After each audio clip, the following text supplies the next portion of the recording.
So yesterday, I watched the movie The Long Walk for the first time. This is long overdue. This thing came out last year, so this is really belated. But I, I feel like there are certain movies where I really want to review it, but just because I never got to it because life happens, I don't do this full time. But one thing I learned in life is if you want to finish a project or get something done, you should just do it no matter if you think it's late or not. So this review won't impact you going to the theaters and seeing it because it's not even in theaters.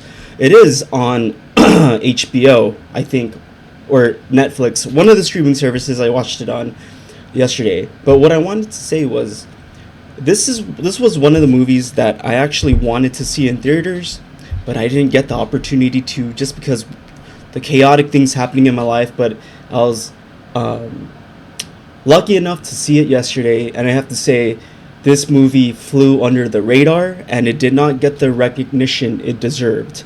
This is a Stephen King novel originally, and it was adapted as a movie. And the premise is simple. The premise is very similar to Hunger Games, where the country is in really tough economic times, and they have this lottery system where each person from every state in the country gets picked to voluntarily sign up to do this challenge. And the challenge is you have to walk until you are the last person walking.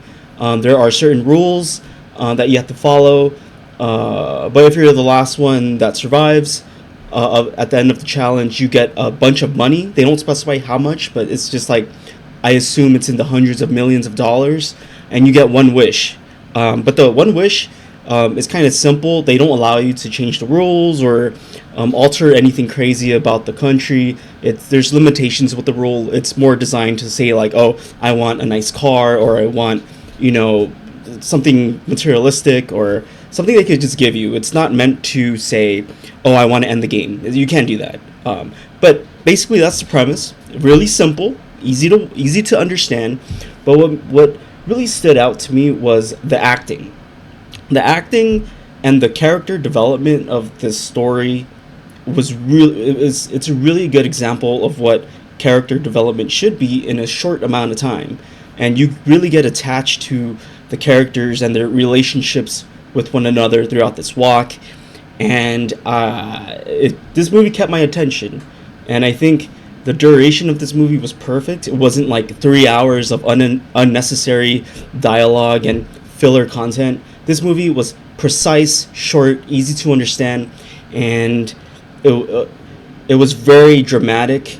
It pulls all your heartstrings. It was very emotional, and obviously a lot of people die because the whole challenge is everyone has to die but one person, right? So you're gonna see a lot of innocent people die in terrible ways. You know, these people walk for like hundreds of miles. You know, there's no finish line. It's This challenge is like, not only is it a physical toll, but it's a very mental toll, because you're just gonna keep walking until everyone dies. Imagine how long that is. In the movie, they go on for hundreds and hundreds of miles.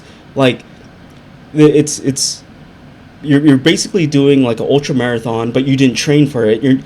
They're not picking ultra athletes. They're not picking the David Goggins of every state. They're just picking random kids.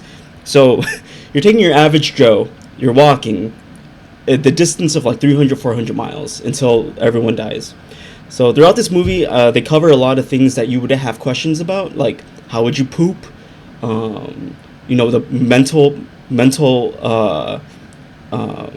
the declining of your mental state, your hunger, what you do when you pee, psychological effects, what happens if you just give up and run away. They address all of these things, and they it's really brutal. Like, the way, if you break these rules, or you try to run away, or you don't maintain the speed of 3 miles per hour, which is the rule of this challenge, they give you 3 warnings, and if you break the warnings and you keep breaking the rules, they shoot you in the head. And in the movie, they show all the gore and stuff, but what stands out to me is the chemistry between the actors. My favorite character was played by this actor named David Johnson. He's a black guy. I think this guy's gonna blow up because he was really good in the movie Alien Romulus. He has a certain like way of he has a certain character type to him that's very unique. Like it's very like introverted, but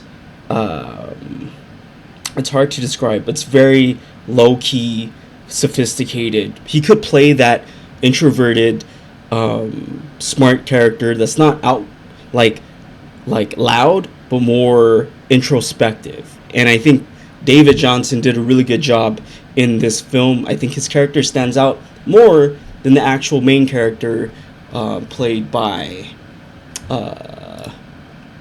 Cooper Hoffman. Yeah, I believe that's his real name, Cooper Hoffman. So yeah, Cooper is the white guy. He's the main character, but David Johnson is playing Peter, and they're kind of like the two main characters, and their chemistry builds up as the movie goes on. And I think overall, this movie to me was a 9 out of 10. It deserved a lot more attention than it did, but sadly, this thing flew right under the radar. Didn't make any money, and it's sad. But hopefully, it serves as an example of a great Stephen King movie adaptation. And if you haven't seen it, I highly recommend it. And I'm sad I did not get to spend my money on this really well written and filmed movie, because I would have really enjoyed it. But anyways, that's my really, really late review of The Long Walk. It's a 9 out of 10. Great job.